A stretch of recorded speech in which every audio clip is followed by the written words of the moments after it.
अस्सलाम वालेकुम नाज़रीन, आप देख रहे हैं प्रोग्राम खबर गर्म है। मैं हूं सोनिया अदनान और हमेशा की तरह मेरे साथ मौजूद हैं एहतशामुल हक।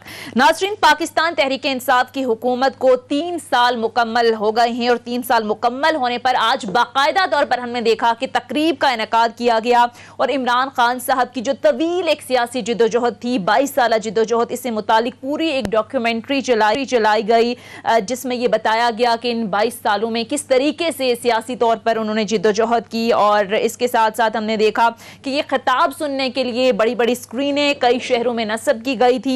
इमरान खान साहब ने भी इस पर खिताब किया और ऑलमोस्ट हमने देखा कि खिताब में वही पुरानी बातें थी जो कि खान साहब हमेशा ही अपनी तकरीर में रिपीट करते हैं। हुकूमत में आए तो किस तरह की मुश्किलात थी, किस तरीके से इन मुश्किलात पर काबू पाया गया, 3 साल कारकर्दगी क्या रही, कितने चैलेंजेस थे, किस तरीके से उन पर काबू पाया गया। साथ में कुछ हल्की फुल्की ऑपोजिशन पर भी तनकीद हमें नजर आई।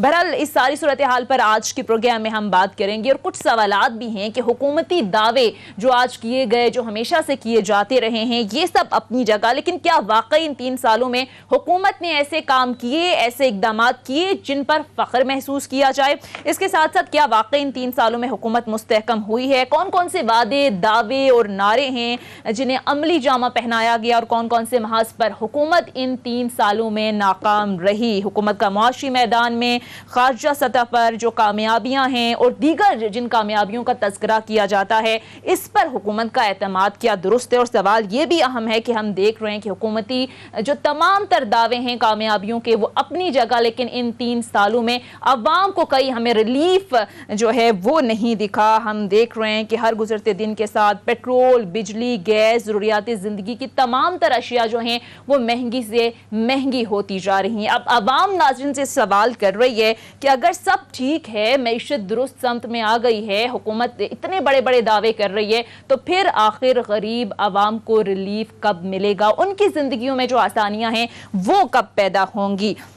इस सारी सूरत हाल पर आज बात करेंगे। इसके साथ साथ नाज़रीन, एक और सुप्रीम कोर्ट ने जस्टिस काजी फाइज ईसा असकुद नोटिस केस से मुताल्लिक आज फैसला सुना दिया है और सुप्रीम कोर्ट की जानिब से जस्टिस काजी फाइज ईसा की जानिब से लिया गया जो असकुद नोटिस था वो भी वापस लिया गया है। ये तमाम तर मामला क्या रहा और आगे सूरत हाल क्या बनेगी, सारी सूरत हाल पर भी आज के प्रोग्राम में तफसील से बात करेंगे। बात करने के लिए लाहौर स्टूडियो से हमें ज्वाइन करेंगे साफ़ी तर्जियाकार मियाँ हबीबुल्लाह साहब। बहुत बहुत शुक्रिया वक्त का, जबकि स्टूडियोज में मेरे साथ मौजूद हैं साफ़ी तर्जियाकार अनवर रजा साहब और हमेशा की तरह एहतशाम साहब भी मौजूद हैं। एहतशाम साहब, सबसे पहले आपसे आगाज़ करते हैं।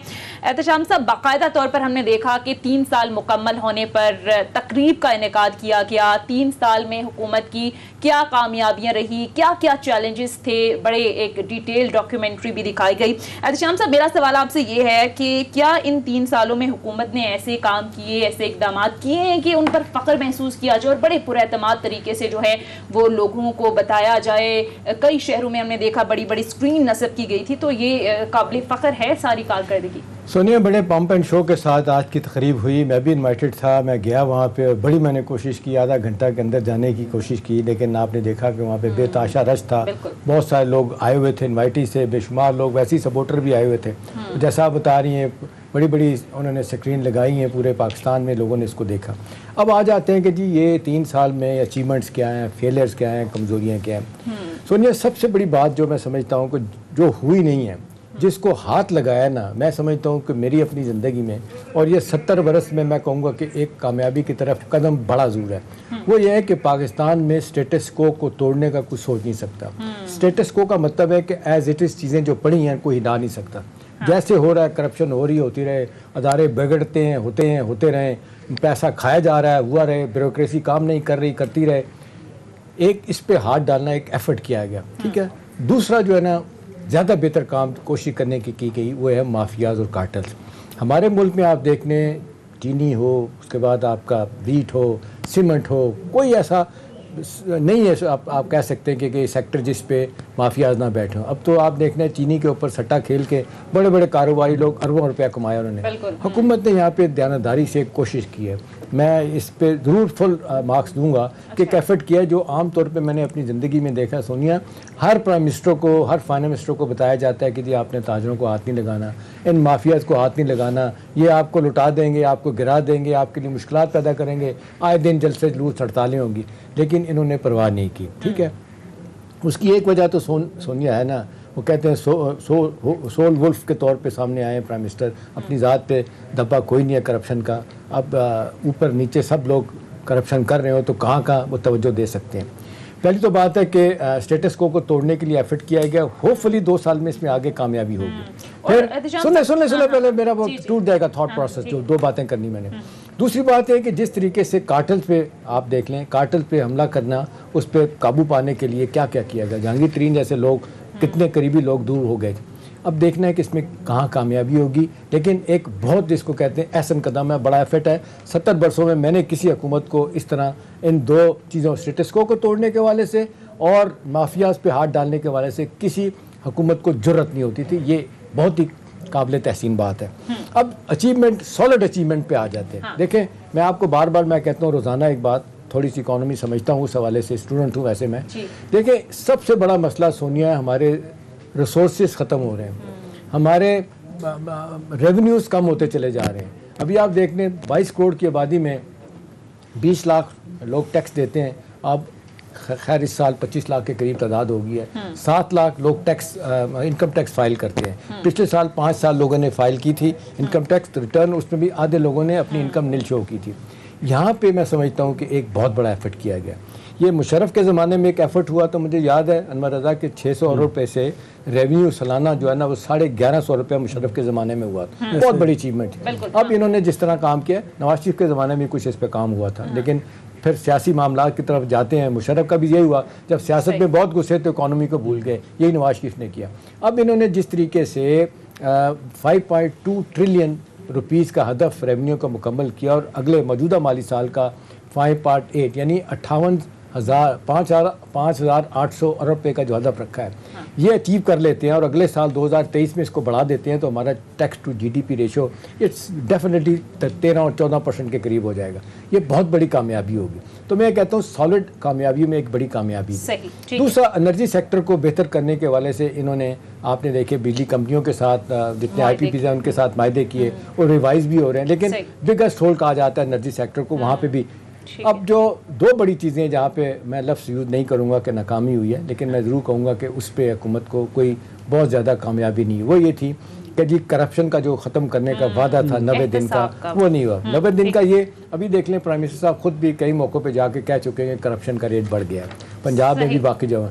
दूसरा, एहतसाब को मंतकी अंजाम तक नहीं ले जाया गया। आज भी आप देख लें कि मुझे नहीं याद कि कोई बाकायदा तौर पे रेफरेंस मंजूर करके आगे भेजाओ। जितने लोग गए हैं वो छूट के आ गए हैं अदालतों से, और अदालतों ने इस हवाले से हुकूमत पे तनबीद की है। तो मेरा ख्याल है, और फिर एक और चीज़ जो बड़ी अहम है, जिस पे अभी काम हुआ अभी चंद दिन पहले, यकसा निज़ाम तालीम, ये अगर हो जाता है तो मैं समझता हूँ बहुत बड़ी बात है। बाकी एहसास प्रोग्राम उनका देख ले, उसके बाद किसान कार्ड, हेल्थ कार्ड बहुत अच्छा है। अभी कहने वाले लोग कह रहे हैं कि जो करीबी लोग हैं वो कहते हैं कि हेल्थ कार्ड अगर पूरे मुल्क में हो जाता है, हर आदमी जो है 10 लाख रुपया उसको मिलेगा इलाज के लिए, तो ये बहुत बड़ा एफर्ट है, बहुत बड़ी अचीवमेंट है मामलात को आगे ले जाने। अनवर रज़ा, आप किस तरीके से देखते हैं 3 साल जो हुकूमती कारकर्दगी रही? अभी एहतशाम साहब ने बड़ी डिटेल एक बात की जिसमें उन्होंने कामयाबियां भी गिनवाई। किसी हद तक हुकूमत को चंद एक चीज़ें ऐसी हैं जहाँ पर मज़ीद फोकस करने की ज़रूरत है।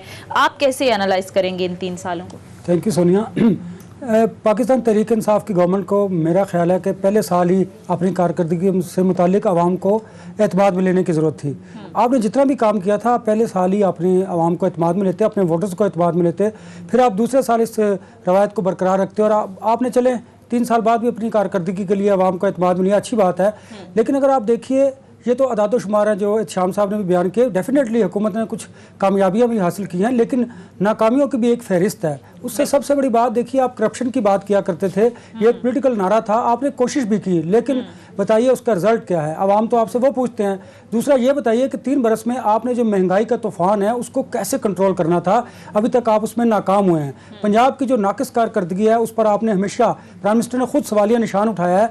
और सबसे बड़ी बात देखिए, प्राइम मिनिस्टर को अपने दाएं बाएं हैं देखने की ज़रूरत है। ब्यूरोक्रेसी जो है जो एग्जीक्यूट करती है गवर्नमेंट के मंसूबे, आपको तो यही नहीं पता कि अभी तक आपकी ब्यूरोक्रेसी में शहबाज शरीफ और नवाज शरीफ के जो चहीते हैं वो इस वक्त पंजाब में और वफाक में बैठे हुए हैं। तो मुझे बताइए इनके जो अच्छे काम उनको कैसे एग्जीक्यूट कराया जाएगा। फिर वज़रा को आप देखें कि आप कोई भी नेशनल इशू हो तो उस पर एक वज़ीर कोई और बयान दे रहा होता है, कोई दूसरा वज़ीर कोई और बयान दे रहा होता है। हाँ, ये बात बिल्कुल दुरुस्त है कि स्टेटस को प्राइम मिनिस्टर ने तोड़ा है और प्राइम मिनिस्टर खुद करप्ट नहीं है, लेकिन इसका मतलब ये नहीं उनकी ईमानदारी हमारे किस काम की जब आवाम को रिलीफ नहीं मिलेगा। अपोजिशन पार्टीज को अगर आप लेकर चलते हैं, आपको देखना होगा, जरूरत होगी आपको कि आपने उनको कैसे उनको शिकंजा उनका टाइट करना है। देखिए ये बहुत इंपॉर्टेंट चीजें हैं जिस पर आपको तवज्जो देने की जरूरत है। कमेंट करूं फिर मियां साहब की तरफ जाएं। ये बड़ा इंपॉर्टेंट नुक्ता उठाया है रज़ा ने कि महंगाई का। देखिए महंगाई की जब बात होती है तो सोनिया हुकूमती लोग पता क्या कह रहे हैं, वो कहते हैं कि जी चीनी और आप इसकी तरफ आ जाएं, वीट की तरफ आ जाएं, गंदम की तरफ। वो कहते हैं हमने किसान को इतना बड़ा रिलीफ दिया है कि हमने वीट की सपोर्ट प्राइस बेताशा बढ़ा दी है, ठीक है ना, तकरीबन 1900 पर 40 kg के हिसाब से कर दी है। इसी तरह से चीनी का जो किसान है गन्ने का, उसको आउट ऑफ द वे जाकर रिलीफ दिया गया। अब वो कहते हैं जी क्या ये बहुत बड़ा रिलीफ नहीं है। बात समझ आती है कि जी किसान को वीट के मामले में, गन्ने के मामले में बहुत बड़ा रिलीफ मिला, लेकिन क्योंकि मार्केट मैकेनिज्म ठीक नहीं हो सका, मार्केट में वही माफियाज और मिडल मैन और आड़ती बैठा हुआ है, वो जो चीज को महंगा करके बेचता है, वहां पे हुकूमत की मशीनरी कामयाब नहीं हो सकती। वहां पे एडमिनिस्ट्रेटिव मेजर लेने की जरूरत है। मुझे याद है बहुत पहले एक मजिस्ट्रेट का इंस्टीट्यूशन होता था, मार्केट कमेटियां होती थी, मार्केट कंट्रोल कमेटियां, उनको रिवाइज करने की जरूरत है। प्राइस कंट्रोल कमेटियों को वो हो तो फिर इनका श्याम साहब आपने वही बात की जो मैं आपसे अर्ज कर रहा था कि आप अपनी जो नीचे ब्यूरोक्रेसी जिन्होंने चीजों को एग्जीक्यूट करना होता है, अगर आप उनको टाइट रखेंगे, उनसे काम लेंगे तो डेफिनेटली जो गवर्नमेंट अगर रिलीफ देती है तो वो रिलीफ आवाम की सतह तक पहुंचेगा। मियां हबीबुर रहमान भी हमारे साथ मौजूद हैं। रहमान साहब 3 साल हो गए हैं, कोविड के फैक्टर को भी अगर मद्देनजर रखा जाए तो ओवरऑल अगर पीटीआई की परफॉर्मेंस के हवाले से बात करें तो आपको लगता है कि अब सेंस ऑफ डायरेक्शन ठीक है पीटीआई का? क्योंकि स्टार्ट में हमने देखा कि काफी कंफ्यूज थे, आज प्राइम मिनिस्टर भी बात कर रहे थे कि हमारी टीम नई थी, किसी चीज का पता नहीं था। अब आपको लगता है कि अब समझ आ गई है, आप किस तरीके से पॉलिसीज बनानी है, किस तरीके से आगे चलना है, ये बात अब समझ आ गई, अब सेट हो गई ये चीजें? और मियां साहब देखिए प्राइम मिनिस्टर खुद भी कह रहे हैं कि इनएक्सपीरियंस टीम थी और फिर बहुत सारे लोग कहते हैं इनकॉम्पिटेंट टीम भी रही है। यही वजह कि आप देख लें कल 6ठी मरतबा मुकर्रर किया गया एफबीआई का चेयरमैन, 4 दफा माशी टीम बदली गई है। वहाँ इनकॉम्पिटेंस के सवाल तो उठाते हैं लोग, उसको इग्नोर नहीं कर सकते आप। जी अच्छा इख्तिशाम साहब, बात यह है कि पिछले 3 सालों में ना हुकूमत ने सिर्फ अपनी कमर सीधी की है और मेरा ख्याल है कि अब पिछले 5-6 माह से उनकी कमर सीधी हो गई है, वो ट्रैक पर चढ़ गए हैं। लेकिन असल मामला ये है कि अगर आप ये पिछले 3 सालों की कारकर्दगी लेकर आवाम के पास जाएंगे तो मेरा नहीं ख्याल कि ये कारकर्दगी इस काबिल है कि ये अगले इलेक्शन में आपको वोट दिलवा सके। लेकिन अगले 2 साल बहुत अहम है, चूँकि ये जो पिछले 4-5 माह से ख़ास करके बजट के बाद के 3-4 माह है ना, उसमें हमें काफ़ी बेहतरी नज़र आई है, क्योंकि 3-4 चीज़ें बड़ी ही अहम हुई हैं। एक तो उन्होंने हर शोबे को थोड़ा थोड़ा रिलीफ दिया और उनको पाँव पर खड़े करने की कोशिश की है। जहाँ तक आपने बात की कि जी कि इनकी टीम जो है उनमें कॉम्पिटेंसी का मसला था और दूसरा वो टीम बना नहीं सके, तो मेरा ख्याल ये अभी तक चल रहा है कि देखें कि 6-6 दफ़ा वजारतें चेंज हुई हैं, रोज़ाना ब्यूरोक्रेसी तब्दील हो जाती है।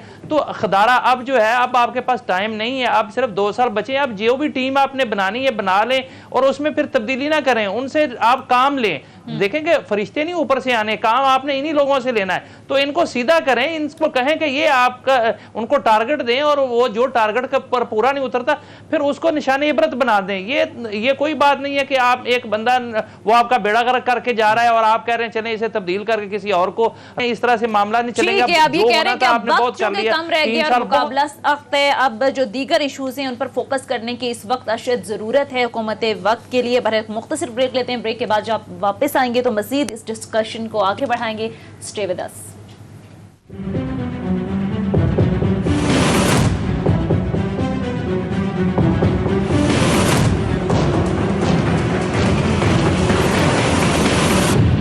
ब्रेक के बाद खुशामदीद नाज़रीन। स्टूडियोज़ में हमें ज्वाइन कर चुके हैं सीनियर रिपोर्टर टिका खान सानी। टिका खान सानी, बहुत शुक्रिया आपके वक्त का।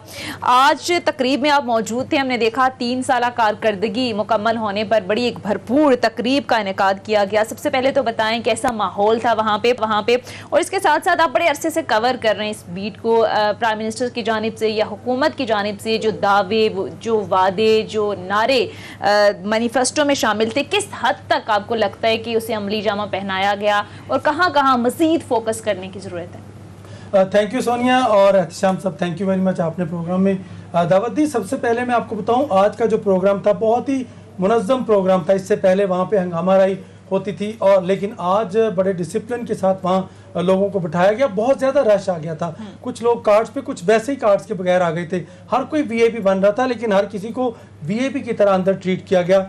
जो इवेंट था वो बड़ा ज़बरदस्त मिक्स था, उसमें प्रोग्राम भी था, म्यूज़िक भी था, गाने भी थे, लेकिन वो पार्टी के अपने गाने थे। जैसे गवर्नर सिंध ने अपनी एक नया परफॉर्मेंस उसने बताई, स्पीच भी की, इसके साथ साथ अताउल्लाह ईसा खेल भी, गवर्नर सिंध का गाना भी है इसमें शामिल। जी जी, उसमें वो भी शामिल है। और इसके साथ साथ उन्होंने ऐलान किया कि नया गाना भी आ रहा है, और इसके बहुत इंजॉय किया। चूँकि पीटीआई का क्राउड था ये, उसमें वज़रा भी थे, मिनिस्टर्स, इसके साथ अरकान पार्लियामेंट में थे। जो डॉक्यूमेंट्री दिखाई गई, वो डॉक्यूमेंट्री प्राइम मिनिस्टर की जो शुरू से एफर्ट थी, ख़ास तौर पे उसमें लोगों की बड़ी क्लैप हुई जब वज़ीर आज़म ने अफ़गानिस्तान के ऊपर बात की कि पिछले कई साल से वज़ीर आज़म इमरान खान जो है, जब वो प्राइम मिनिस्टर नहीं थे तो तब वो कहते थे कि इसका पॉलिटिकल सोल्यूशन होना चाहिए, कोई मिलिटरीली इसको आप सॉल्व नहीं कर सकते। और आज कई दहाइयों के बाद बिल आखिर प्राइम मिनिस्टर का जो नैरेटिव था उसकी जीत हुई, और वो पूरी आलमी ताकतें उसके ऊपर आ गई। बहुत ही क्लैप किया गया जब प्राइम मिनिस्टर ने पाक फौज का शुक्रिया अदा किया कि उन्होंने हमें हर महाज पर एतमाद दिया कौम को, और कौम अवाम जो है वो पाक फौज के साथ खड़ी रही। उन्होंने जस्टिफाई किया है कि लोग हुक्मरान फौज के खिलाफ बयान क्यों देते थे। बड़ी अहम बात की है, ये अचीवमेंट तो अपनी जगह जो प्राइम मिनिस्टर ने बात की है कि जी हमारी ओपोजिशन जो है वो दबाव डाल दिया फौज पे कि मेरी हुकूमत को हटा दिया जाए। ये क्या समझते हैं कि इसकी प्रोवोकेशन क्या थी? आप समझते हैं इस तरह के हालात हैं? जी यकीनन, चूंकि बहुत सारी अपोजिशन ने, वैसे भी आपको पता है कि कानून साजी में जब FATF की बात हो रही थी तो वो कह रहे थे नैब केसेस ख़त्म करें। जब कोई और कानून साजी हो तो यकीनन दबाव आता है। तो राब्ते तो अपोजिशन के भी, यकीनन फ़ौज तो सबकी फ़ौज है, फिर वो हुकूमत की फ़ौज नहीं, पाकिस्तान की फ़ौज है, तो अपोजिशन के राब्ते तो हैं। लेकिन दर पर्दा हुकूमत को भी मालूमात मिलती हैं। अब प्राइम मिनिस्टर के पास पूरा मुल्क ऐसे जैसे टेबल सामने एजेंसीज रिपोर्ट करती हैं, तो बिल्कुल किसी सॉलिड बुनियाद पर वज़ीर आज़म ने ये बात की है। और यकीनन दबाव तो फ़ौज के ऊपर किसी न किसी लेवल पे होगा। मुख्तलिफ तरह की ब्लैकमेलिंग, फ़ौज को बदनाम किया जा रहा है मुख्तलिफ तरीक़ों से, और ऐसे नैरेटिव बेचा जा रहा है जैसे हक़ाइक़ पर मबनी हो। तो ये एक बड़ी ज़बरदस्त बात थी उन तमाम अपोजिशन के की तरफ से, या फिर इंडिया के साथ जो ताने बाने जुड़ते हैं फौज को बदनाम करने के, नफी कर दी प्राइम मिनिस्टर ने आज। ठीक है। अच्छा एहतशाम साहब, ये जो आज बयान आया, मैं चाह रही हूँ इस पर आपका तज्जिया। हमने देखा कि इससे पहले भी इस तरह के बयानात आते रहे नून लीग की जानिब से कि हम आपसे बात तब करेंगे जब मुंतखब हुकूमत को घर भेजा जाए। आज भी प्राइम मिनिस्टर का ये स्टेटमेंट कि अपोजिशन मुंतखब हुकूमत गिराने के लिए फौज के पीछे पड़ी है। कैसे देखते हैं इस सारी सिचुएशन को? सियासी तौर पर हमने जो एक्सपीरियंस किए हैं, देखे हमने, और सियासी जमातों ने एक्सपीरियंस किए हैं, और जो जहाँ जहाँ सियासी तौर पे गलत फैसले किए गए वहाँ पे उन्हें सारी ज़िंदगी भुगतना पड़ा। 85 का नॉन पार्टी इलेक्शन था, मोहतरमा बेनज़ीर भुट्टो साहिबा मरहुमा, उन्होंने इसको बाइकाट किया। आखिरी लम्हे तक वो कहती हैं मेरा ज़िंदगी का बहुत गलत फैसला था। ठीक है, अब ये मैदान आप पॉलिटिकल स्पेस के लिए छोड़ते नहीं हैं, ठीक है ना। अब दूसरी अहम बात है कि जो आज डॉक्यूमेंट्री दिखाएगी, मैं देख रहा था कि ओपोजिशन को बहुत रगा लगाया गया, मतलब बैड टेस्ट में था, अगर छोड़ देते तो क्या था। एक चीज़ जो मुझे थोड़ी सी, मैं हमेशा ये कहता हूँ कि आज का भी टिका खान सानी जो क्राउड था, मुझे लगता है कि प्राइम मिनिस्टर साहब सिर्फ अपनी पार्टी के लोगों को खिताब कर रहे हैं। मेरा ख्याल था कि सबको खिताब करते देखे ना, ये भारत, ये दिमागों में, PTI के लीडरों के दिमागों में एक बात चली गई है कि हमने अगर अपोजिशन को क्रिटिसाइज ना किया प्राइम मिनिस्टर को जिंदाबाद ना कहा तो हमारा वोट बैंक जो है खराब होगा, पॉलिटिकल कैपिटल हमारा ब्लीड करेगा। मेरा ख्याल है इस वोट से निकलना चाहिए। दो लोग कहते हैं ना प्राइम मिनिस्टर को, अपोजिशन के लोग भी आप सबके प्राइम मिनिस्टर बने। शुरू में बिलावल भुट्टो कहा करते थे कि मैं तो आपको कहता हूँ, बाद में उन्होंने लाइन अब्बा के कहने में बदली है, क्या हुआ, मामला खराब हो गया। मेरा ख्याल एक चीज टिक्का खाना आप बताएं, उसके बाद फिर इनसे पूछे। आज की उस तकरीब में जो वज़रा थे, बेशुमार लोग बैठे हुए थे, वो बड़ी बात होती है कि जी वज़रा को बार बार कहा गया कि जी आपसे हिसाब लिया जाएगा, अकाउंटेबिलिटी होगी, परफॉर्मेंस। हम देख रहे हैं कि 3 माह पहले जो शुरू में थे लोगों को चेंज किया गया, तो उसके बाद बंदे तब्दील नहीं हुए, क्या वजह है? बुनियादी तौर पे अब थोड़ा सा ठहराव है। वज़ीर आज़म ने अब इनको टाइम दिया है तमाम लोगों को। आप देखिए रिस्पेक्टिवली जो सबसे अच्छा काम करने वाला था मलिक अमीन असलम की वजारत को सबसे पहले रखा गया रिपोर्ट में भी, क्योंकि बिलियन ट्री सुनामी मनसूबा अमेरिका ने भी एतराफ़ किया, सऊदी अरब ने एतराफ़ किया, इसके साथ साथ दीगर सानिया निश्तर के प्रोग्राम की प्राइम मिनिस्टर ने तारीफ की, एहसास प्रोग्राम।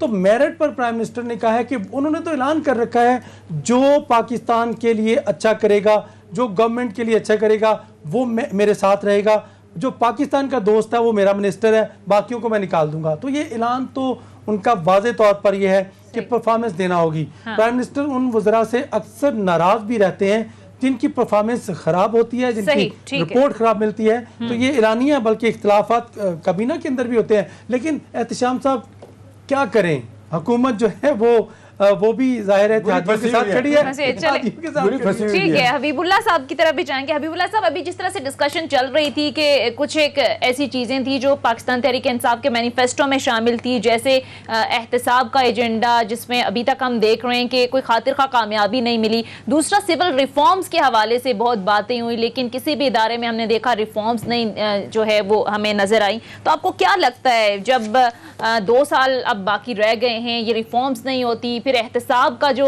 बयानिया था वो मंतकी अंजाम तक नहीं पहुंचता, तो फिर सूरत हाल आप समझते हैं कि मुश्किल होगी? नहीं, मेरा नहीं ख्याल। अच्छा, पता नहीं क्यों ये कहा जाता है कि इख्तिसाब का बयानिया पिट गया या इख्तिसाब उस तरीके से हो नहीं सका। आप क्या समझती हैं कि वाइट कॉलर क्राइम जो है वो उससे पैसे निकलवाना इतना आसान काम होता है? आपकी कारकर्दगी पर बड़े सवाल उठ रहे हैं ना हबीबुल्लाह साहब। सुप्रीम कोर्ट के मेरी बात सुने। देखिए, पाकिस्तान की हिस्ट्री में कभी इस तरह नहीं हुआ, इतने हाई फाई लोगों से आप जो है वो उनके खिलाफ मुकदमे दर्ज करें। आप देखें ना, आज सारी कौम जो है वो इस इख्तिसाब के बयानिए पर एक है और वो चाहते हैं कि इन लोगों से पैसा निकलाया जाए, और वो लोगों को बेनकाब किया जा रहा है कि जो बेशक उनसे रिकवरियां उस तरीके से नहीं हुई। देखिए, वो बड़े कारीगर लोग हैं, लेकिन आपने उनको बेनकाब कर दिया। दूसरा, मैं समझता हूँ तरीके 700 रुपया मियां साहब रिकवर कराया गया, लेकिन लोग कहते हैं नवाज शरीफ साहब एक टका वसूल नहीं हुआ। जरदारी ने कहा टीवी में कहा मैं $1 नहीं दूंगा। तो लोग कहते हैं इन बड़े लोगों को जिन पर टारगेट किया गया था इनसे कुछ नहीं और निकला। अदालतों में भी कुछ साबित नहीं हो पा रहा ना। लेकिन जी देखें, नहीं साबित तो बड़ा कुछ हो रहा है और होने भी जा रहा है। लेकिन ये देखें, जब उनसे सवाल ये पूछा जाता है, वो इस मुल्क के हुक्मरान रहे हैं, वो 1 मिनट से पहले अदालतों में चले जाते हैं। वो आपका सिस्टम ऐसा, ये मुजरम की पुष्टपनाही करता है, ये हमारा अदालती सिस्टम, इसको चेंज करने की जरूरत है। आप अंदाजा करें कि जब किसी से पूछा जाता है कि भी आपके अकाउंट में ये पैसे कहां से आए, तो वो कहता है मैंने इतनी सड़कें बना दी हैं, मैंने ये कर दिया, मैंने वो कर दिया। भाई हिसाब आपसे पैसे का मांगा जा रहा है और आप उसमें कहते हैं मैंने बिजली की लोड शेडिंग खत्म कर दी है, मैंने ये कर दिया। तो इस तरीके से देखें, ये बड़े कारीगर लोग हैं, इनको बेनकाब करना ही बहुत बड़ी बात थी। दूसरा, मैं समझता हूं कि इस हुकूमत की सबसे अहम बात जो है ना, इन्होंने लोगों को खुद इत्मीदी दिलाई है। इससे पहले जितने हुक्मरान आए हैं उन्होंने हमें एहसास कमतरी का शिकार रखा, और जी हम पर फलां का दबाव है, हम पर फलां का दबाव। ये पहली गवर्नमेंट है जिसने कहा नहीं, हम सीना तान के खड़े हैं, हमारे ये हालात हैं, हम इस तरीके से परफॉर्मेंस दे रहे हैं और हम लोगों की आंखों में आंखें डाल के बात कर रहे हैं। पाकिस्तान एक बावकार मुल्क है, ये लोगों को एहसास होना शुरू हो गया कि नहीं, हम आजाद और खुद मुख्तार लोग हैं। दूसरा, देखें कि उर्दू का नफाज बहुत अहम है, और एक करिकुलम जो है वो इस कौम की, मैं समझता हूं, किस्मत बदल देगा। आप जो है वो कौम को तकसीम कर रहे थे, आप नई आने वाली नस्लों में जो है वो दर्जाबंदी कर रहे थे। अगर ये कामयाब हो जाते हैं एक निसाब नाफज करने में, तो मेरा ख्याल है कि आइंदा 10-20 साल आपको के बाद आपको पता चलेगा कि सारी कौम जो है उसमें किस तरह हमें नजर आती है। की तरफ मैं आऊंगी क्योंकि वक्त कम है। अनवर रजा साहब, अब चूंकि 3 साल मुकम्मल हो गए, 2 साल बाकी रह गए, बहुत सारे चैलेंजेस अभी भी बाकी हैं। जो दावे थे 50 लाख घर, 1 करोड़ नौकरियां, फिर जनूबी पंजाब को सूबा बनाने के हवाले से, फिर रिफॉर्म्स के हवाले से, पुलिस रिफॉर्म्स करनी थी, जुडिशियल रिफॉर्म्स, वो हमें आपको लगता है कि अगले 2 सालों में ये कर पाएगी गवर्नमेंट? एनर्जी सेक्टर की रिफॉर्म थी, स्टेट सेक्टर की रिफॉर्म थी। उसकी वजह यह है कि पहले 3 साल में आप कुछ परफॉर्म नहीं कर पाए। आपने 100 डेज का जो प्रोग्राम दिया था आप उस पर इम्प्लीमेंट नहीं कर सके। फिर बहुत सारे ऐसे इश्यूज जो प्राइम मिनिस्टर ने कहा था उस पर फिर यू टर्न लिया गया। तो ये मुश्किल है, इसकी कई वजूहत हैं। 100 डेज में तो बाइडेन भी कुछ नहीं कर सका था यार, सिवाय तकरीर की थी, मुझे याद है। बात आपको दुरुस्त है, लेकिन आपको फिर जो आपने प्लान दिया था आपको उसको इम्प्लीमेंट करना चाहिए था। ये आपको अपनी टीम बनानी चाहिए थी। ये गवर्नमेंट में आने से पहले देखिए, आप असद उमर जब वज़ीर ख़जाना थे आपने उनको रिप्लेस किया और फिर दूसरे वज़ीर ख़जाना को रिप्लेस किया, तो इस तरह इकानमी कैसे बेहतर होगी?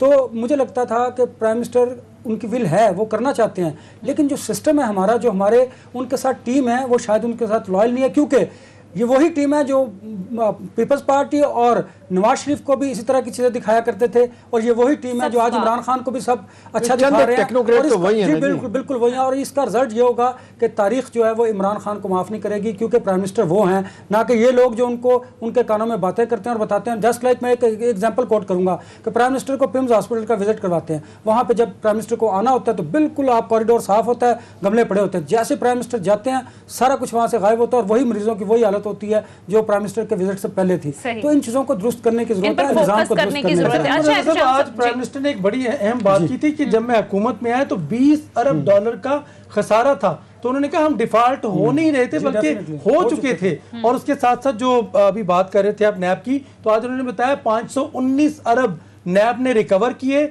और 450 अरब जो है पंजाब का जो एंटी करप्शन डिपार्टमेंट है उसने रिकवर किए, जबकि पिछले 10-12 साल की उन्होंने रिपोर्ट दी कि सिर्फ 250 अरब थे, और यहाँ तकरीबन 959 अरब रुपए जो है वो रिकवर किए नैब ने और मिल के इदारों ने। आज जो लग रहा था शो जो है उसमें ये जो एड्रेस कर रहे थे प्राइम मिनिस्टर एहतिशाम साहब, आपके सवाल का पैसा रिकवर करना काफी नहीं है, लोगों को सजाएं मिलनी चाहिए। देखें ना, प्ली बार्गेन क्या है? एक बंदा सुने एक बंदा 100 रुपए की चोरी करता है, 10 रुपए दे के बाहर आ जाता है। सर ये भी नहीं है। आप हमारा सिस्टम देखें, नैब में जिन्होंने करोड़ों रुपए खाए हैं वो पैसे देते हैं नैब अफसरान को, ठीक है, उनसे बेल आउट हो जाते हैं। आपने प्ली बार्गेनिंग क्या है? ये तो आपने रिश्वत को लेजिटिमेट कर दिया ना। ये कोई तरीकाकार है? आप उन्हें सजाएं दें ताकि आइंदा इस तरह के बहुत सारे सवालात उठ रहे हैं। अच्छा एहतिशाम साहब, हुकूमती दावे तो अपनी जगह, लेकिन बहुत सारे संगीन सवालात भी हैं। हमने देखा पावर, पेट्रोलियम, शुगर, गंदम, तहकीकाती रिपोर्ट्स तो मंजर आम पर आई, उस पर कार्रवाई नहीं देखी। फिर रिंग रोड स्कैंडल के हवाले से बड़ी बात हो रही है, वो तहकीकात कहाँ तक पहुंची? बहरहाल इस पर तफसील से जवाब लूंगी आपसे। एक ब्रेक के बाद वापस आएंगे, कुछ मजीद इशूज पर बात करेंगे। Stay with us.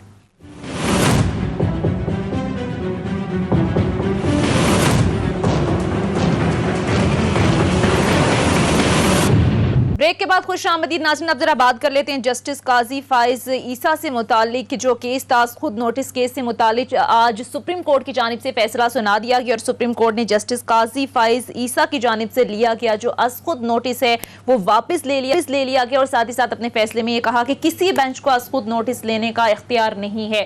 कैसे देखते हैं एहतिशाम साहब इस फैसले को? देखिए, अब तो मेरा ख्याल है खुल के हमारी जुडिशरी के अंदर भी और उसके बाद हमारी वकला कम्युनिटी भी जो है इस हवाले से बहुत परेशान है।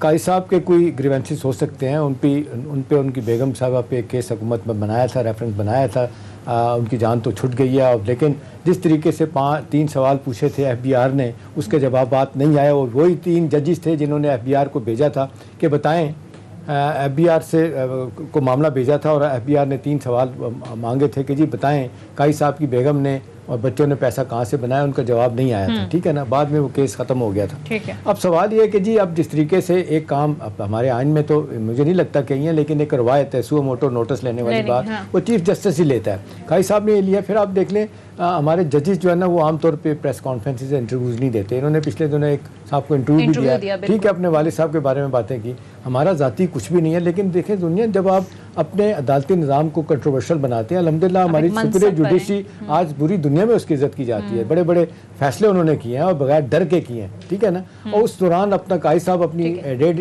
ईंट की मस्जिद अलहदा बनाएंगे तो उसको नुकसान होगा। बेहतर यही है कि मेरा ख्याल है मामला को साथ लेके चले, मुतनाज़ा नहीं बने। अच्छा अनवर रज़ा, आप चूंकि आज भी मौजूद थे और ये पूरी जो कार्रवाई थी समात को आपने कवर भी किया, पूरी क्या ये सूरत हाल रही समात के दौरान, और आज का जो फैसला है खुद नोटिस लेने लेने का इख्तियार नहीं, बाकायदा तौर पर सुप्रीम कोर्ट की जानिब से कहा गया। कैसे देखते हैं आप?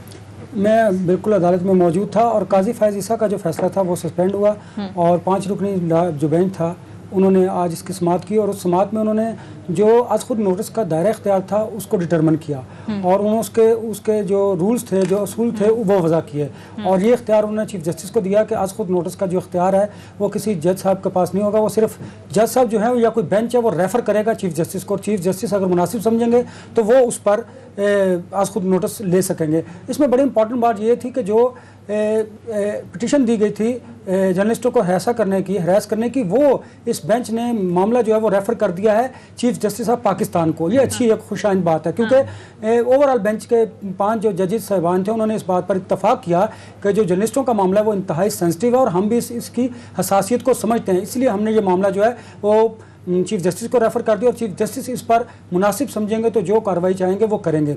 ये तो था। और दूसरी बात यह है कि आप देखिए बिल्कुल ये बात दुरुस्त है कि हमने माजी में भी देखा, श्याम साहब आपको पता होगा कि आज खुद नोटिस पे कैसी चीज़ों पर नोटिस लिए गए, जबकि इसके अलावा बहुत सारे इंपॉर्टेंट जो इश्यूज थे वो दब गए। हम जो दायरा इख्तियार है सुप्रीम कोर्ट का उसके मुतालिक तो बात नहीं करते, लेकिन जो उसके पॉलिटिकल पहलू हैं उनको जरूर देखेंगे और इसमें एक ये पहलू चौधरी साहब ने तबाही फेरी नोटिस ले लेके जब वो चीफ जस्टिस थे और फिर आपने देखे आज खुद नोटिस का मजाक ही बन गया। ठीक है, सही। हबीबुल्ला साहब की जानिब में जाऊंगी। हबीबुल्ला साहब, आप इस सारी सूरत हाल को कैसे देखते हैं? जस्टिस काजी फैज़ ईसा की जानिब से आज खुद नोटिस लिया गया, फिर 15 सफ़ात का एक ख़त और आज सुप्रीम कोर्ट की जानिब से बाकायदा तौर पर यह कहा गया कि किसी बेंच को आज खुद नोटिस लेने का इख्तियार नहीं है। कैसे देखते हैं सारे मामले को आप?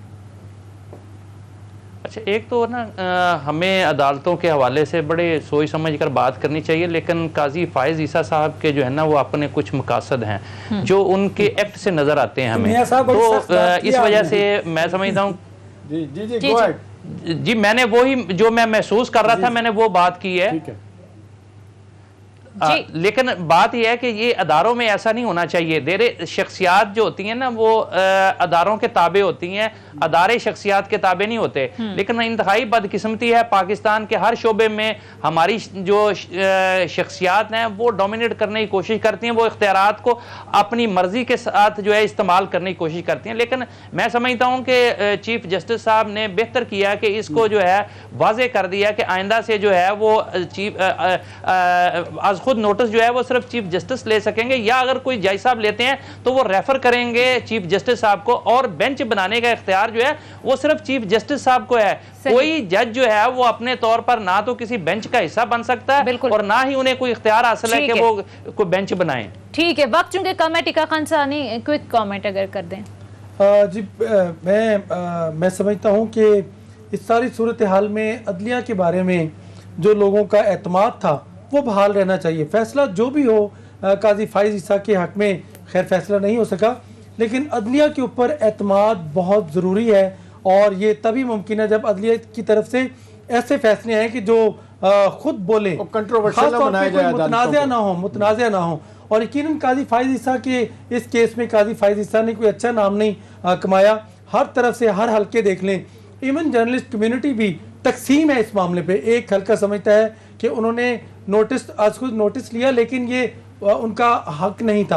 अब तो अदालत ने साबित कर दिया कि उन्होंने गलत फैसला किया था, लेकिन वो टकराव की सूरत जो पैदा हो रही है ना, ये सूट नहीं करता हमारी रियासत को। देखिए सर, मेरा ख्याल है बेहतरीन तरीका है कि बार बार एक ही बात आती है कि हमारी सुपीरियर जुडिशरी जो काबिल तहसीन है वो उनके अंदर इत्तेहाद होना चाहिए। ब्रदर जजेस के साथ हमने हमेशा देखा 70 वर्षों में इस तरह की सूरत हाल नहीं पैदा हुई। काजी साहब का इस तरह से नोटिस लेना मेरा ख्याल है कंट्रोवर्शियल और उनमें तफरीक डालने की बात है जिसको उन्हें अवॉइड करना चाहिए। ठीक है, अवॉइड करना चाहिए। भले प्रोग्राम का वक्त खत्म हो चुका है। बहुत बहुत शुक्रिया सीनियर सहाफ़ी तर्जियाकार हबीबुल्ला साहब, अनवर रजा साहब, सीनियर रिपोर्टर टीका खान सानी साहब हमारे साथ मौजूद थे। एहतशाम साहब आपका भी शुक्रिया।